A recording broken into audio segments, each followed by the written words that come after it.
how can HR implement and maintain a compensation strategy that supports paying well? One, develop a formal compensation philosophy that includes paying well as a goal. Two, schedule regular benchmarking and compensation reviews. And three, partner with an outside firm like AIM or someone else to guide strategic planning and execution. So, Phil, you once again offered components of a broad strategy there. I mean, I think all three of these things are part of a good strategy to make sure that the company is paying its employees well, paying them fairly, paying the pay practices are consistent across the organization. They're able to retain talent and they're able to attract talent. All three of these things help with that goal.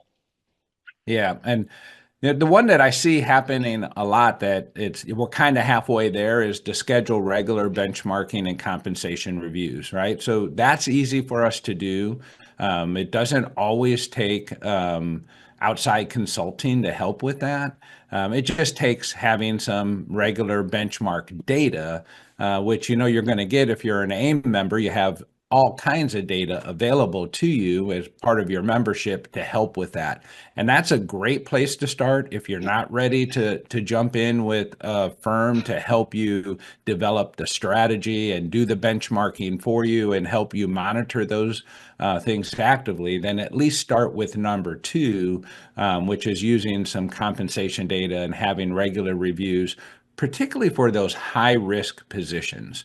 Long gone are the days where it's like, okay, well, we gave her 3% in January and now we're done for the year. We Mhm. don't have to look at it. The market is changing rapidly. And what works for January may not work for July. And we just have to monitor that and make sure we're always in the right place.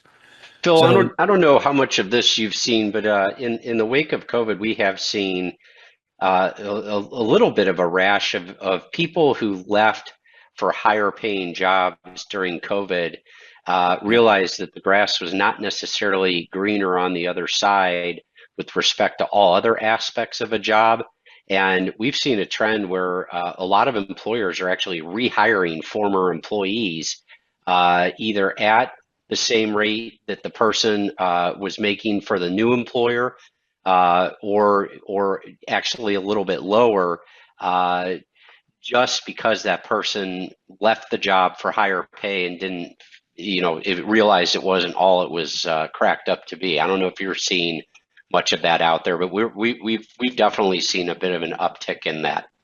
Yeah, I'm not seeing that, but I've experienced it myself. I've had that happen to me in my younger days for sure, where, Yeah, I left for a little bit of money and landed in my new gig, which was not a bad gig. I don't think I've ever had a bad job, to be honest with you, but I missed my old job. I missed the right. culture of where I was. I missed, the way that the business was run and how people were treated, in that sense. And if I had the chance and if I had maybe a little bit less pride, I may have went back. Right. So I do recognize that does happen. I'm not necessarily seeing that, Hmm. but I know it must go on, without a doubt. And some people do rebound.